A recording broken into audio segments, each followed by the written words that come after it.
I thank you, Bernard and Kasaya, for coming through and agreeing to answer these questions for us. We're using this just for training purposes so that we all can get better as a community. So I'm just going to jump right in and ask these questions, and then, just answer truthfully, openly, and honestly. Okay. Do you feel that all teachers issue you demerits and hold you accountable? Or is it just a couple teachers that do it? Like, do you feel that some teachers, follow more of the rules than others? Yeah. Yeah, that I feel like certain teachers only follow like either certain rules or like rules that they or wanna the rules listen to. that they want to listen to. Yeah. The rules Okay. they want to listen to. All right. Without any names, can you give us an example of that? Like It could just be a random teacher, depending on how their day is going. It could be. Okay. Do you feel that scholars start off with a clean slate each day, or do you feel that like certain people when they walk in for the day, like they're already like they don't have a clean slate, that people are gonna No, remember no. what happened Yeah. yesterday, the day before, the week before? Speaking on myself, nah, I haven't did that yet. I No. like been the type person been like, oh well, this happened yesterday, so I'm gonna have an attitude today. No, I mean, but from the teacher's perspective, do you feel that the teachers give the students a clean slate each day, or that it's there like are? a whole different day. Like if you holding on to that, like I don't feel like they hold on to that. They hold you to a higher expectation the next day, saying don't do it, what you just did. Do teachers provide you with a rationale when they're giving a demerit, or do they just give the demerit? It depends on what teacher it is. Yeah. Okay. And what you do. So it varies from teacher to teacher and what the demerit is. Do you feel that they know the demerits, that they're able to name the demerits? I feel like some teachers like they just give out the merits to give them out. They don't really like if you ask them to name it in the handbook or like ask them what it really mean in the handbook, they don't really know. Okay. Do teachers give clear expectations in their directions to minimize off-task behavior? Yeah, most of the time. I feel like it's most of like the work. It's the work, and then they're thinking like, oh, you should already know this. Well, here's the work. I told you what to do. Do it. Mm. Or like, say for example, if people are like coming into the room and they give you like something to do, and then people start talking, like will they say like beforehand that it's supposed to be silent and like independent, like okay.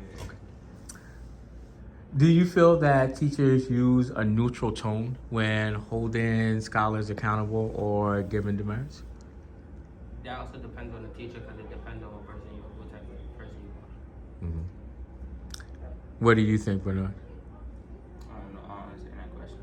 Like, do you feel as if like they're neutral, like, or do you feel that like they raise their voice when they give the demerit, or like they sound angry when they give the demerit, or do they sound like neutral and even? They'll just do it like, well, this is payback, like, and that type of manner. Like, you get a demerit, oh, well, sometimes you didn't even have to earn it, well, you earned it. That's how they take it out. Okay.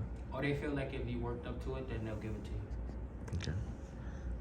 Do you feel that teachers know the handbook, or that they make up either policies or demerits that don't exist? No, they know it. Yeah, they know it, but I feel like sometimes it could be once out of the blue, they could be like they'll add one of their rules in there, like, oh well, now you guys can't do this. Or like they'll add it's not even add a rule. Like they'll use a rule, but then they'll put it in their own term. Like they'll use it how they want to use it. Yeah.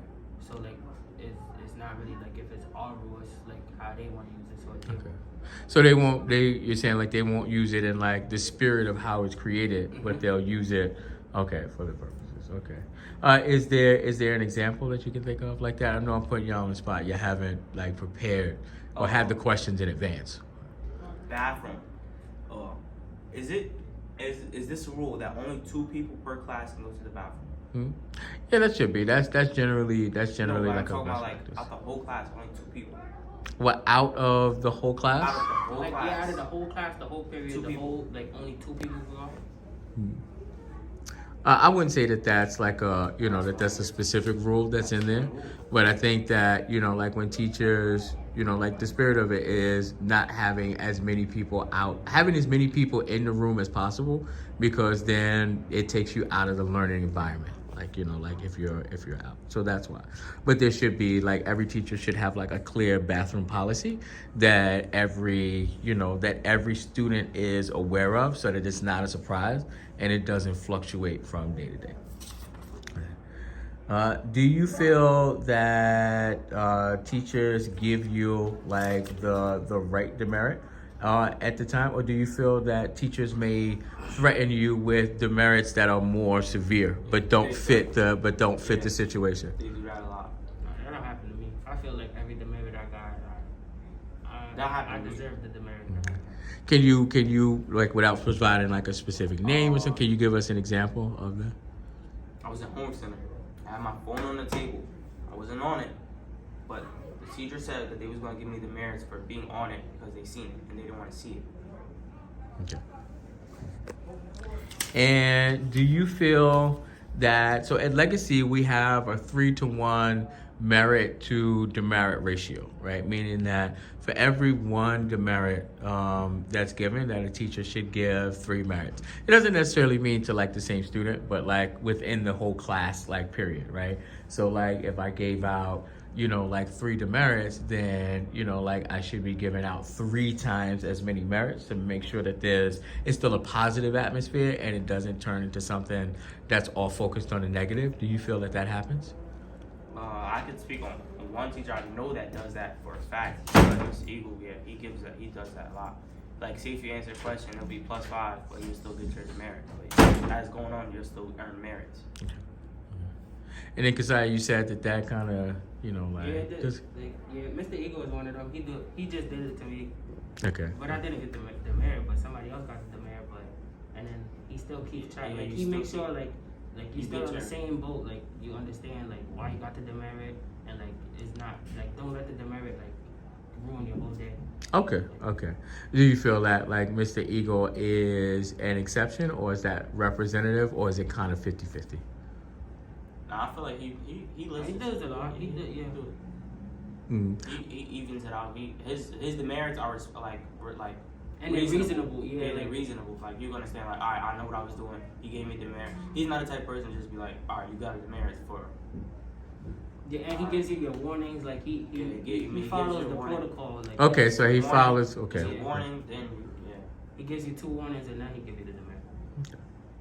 All right. Thank you so much, gentlemen, for participating. I appreciate that. I appreciate you being open, and I appreciate you being honest. And the teachers who are going to view this video will appreciate you as well too. Thank you so much.